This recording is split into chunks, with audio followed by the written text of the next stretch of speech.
നമസ്കാരം. ശ്രീകലാ നൃത്തകലാക്ഷേത്രയുടെ പുതിയൊരു അധ്യായത്തിലേക്ക് എല്ലാവർക്കും സ്വാഗതം.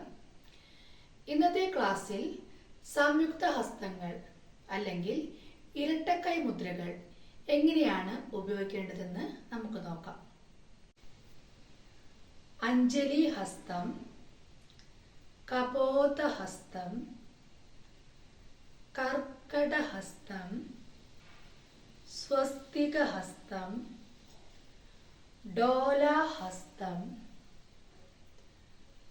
പുഷ്പപുട ഹസ്തം, ഉത്സംഗ ഹസ്തം, ശിവലിംഗ ഹസ്തം, കടക വർദ്ധന ഹസ്തം, കർത്തരി സ്വസ്തിക ഹസ്തം, ശകട ഹസ്തം,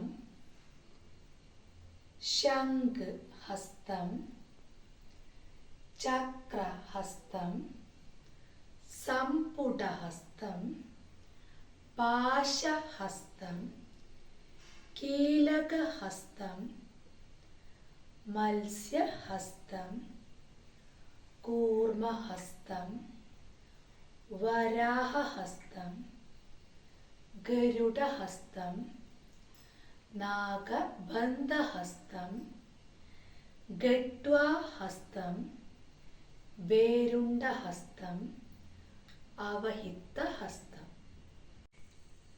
ഇനി നമുക്ക് ഓരോ മുദ്രയും എങ്ങനെയാണ് പിടിക്കേണ്ടതെന്ന് വ്യക്തമായി നോക്കാം. ആദ്യത്തെ അഞ്ജലി ഹസ്തം.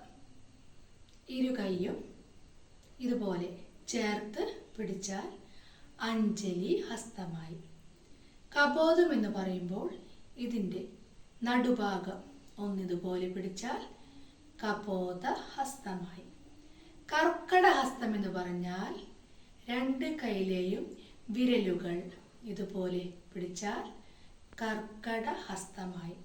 സ്വസ്തിക ഹസ്തം എന്ന് പറഞ്ഞാൽ രണ്ട് കൈയിലെയും റിസ്റ്റുകൾ തമ്മിൽ ഇതുപോലെ പിടിച്ചാൽ സ്വസ്തിക ഹസ്തമായി. ഡോലാഹസ്തം ഇരു കൈയും ഇരു സൈഡിലേക്കും ഇതുപോലെ താഴ്ത്തി പിടിച്ചാൽ ഡോലാഹസ്തമായി. പുഷ്പപുടഹസ്തം രണ്ടു കൈയും ഇതുപോലെ കുമ്പിള് പോലെ ചേർത്ത് പിടിച്ചാൽ പുഷ്പപുടഹസ്തമായി. ഉത്സംഗഹസ്തം രണ്ടു കൈയും സിംഹമുഖം വിട്ടുപിടിച്ച് ഇതുപോലെ റിസ്റ്റിന്റെ ഭാഗം ഇതുപോലെ പിടിച്ചാൽ സ്വസ്തിക ഹസ്തമായി. ശിവലിംഗ ഹസ്തം. ഇടത് കൈ ഇതുപോലെ പിടിക്കുക, വലത് കൈ ശിഖരം അതിൻ്റെ മുകളിൽ പിടിച്ചാൽ ശിവലിംഗ ഹസ്തമായി. അടുത്തത് കടകാവർദ്ധന ഹസ്തം. രണ്ട് കൈയിലും കടകാമുഖം പിടിച്ച് സ്വസ്തികമായി പിടിച്ചാൽ കടകാവർദ്ധന ഹസ്തം. അവിടെ നിന്നും കർത്തരി മുഖം അതേപോലെ തന്നെ പിടിച്ചാൽ കർത്തരി സ്വസ്തിക ഹസ്തമായി. അടുത്തത് ശകടഹസ്തം. തള്ളവിരലും ചൂണ്ടുവിരലും ഇതുപോലെ പിടിച്ച് നടുവിരൽ തള്ളവിരൽ തൊടാതെ ചുണ്ടിന്റെ ഭാഗത്തേക്ക് കൊണ്ടുവന്നാൽ ശകട ഹസ്തമായി. അടുത്തത് ശംഖ് ഹസ്തം. ഇടത് കൈ പതാക പിടിച്ച് വലത് കൈ ഇടത് കൈയുടെ തള്ളവിരൽ പിടിച്ച് വലത് കൈയുടെ തള്ളവിരൽ ഇടത് കൈയുടെ ചൂണ്ടുവിരൽ വെച്ചാൽ ശംഖ് ഹസ്തമായി. അടുത്തത് ചക്രഹസ്തം. വലത് കൈയിൽ ഇടത് കൈ പോയി ചേർത്ത് വെച്ച് തൃപ്പതാക പിടിച്ചാൽ ചക്രഹസ്തമായി. സംപുടഹസ്തം. ഇടത് കൈയിൽ വലത് കൈ പോയി ചേർത്ത് വെച്ചാൽ സംപുട ഹസ്തം. അടുത്തത് പാശഹസ്തം. ഇടത് കൈയിൽ ചൂണ്ടുവിരൽ നിവർത്തി പിടിച്ച് അത് വലത് കൈ പോയി ഇതുപോലെ പിടിച്ചാൽ പാശഹസ്തം.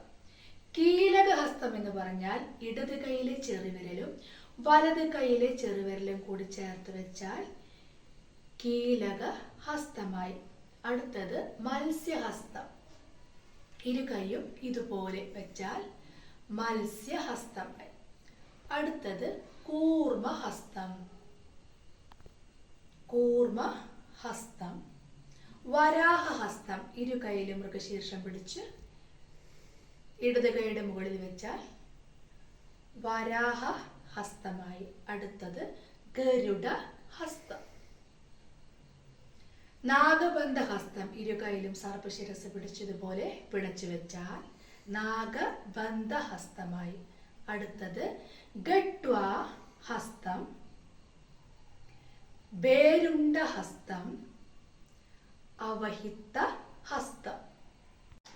സംയുക്ത ഹസ്തങ്ങളെ കുറിച്ച് എല്ലാവർക്കും മനസ്സിലായി എന്ന് കരുതുന്നു. വീഡിയോ ഇഷ്ടമായാൽ എല്ലാവരും സബ്സ്ക്രൈബ് ചെയ്യുക, ലൈക്ക് ചെയ്യുക. നന്ദി, നമസ്കാരം.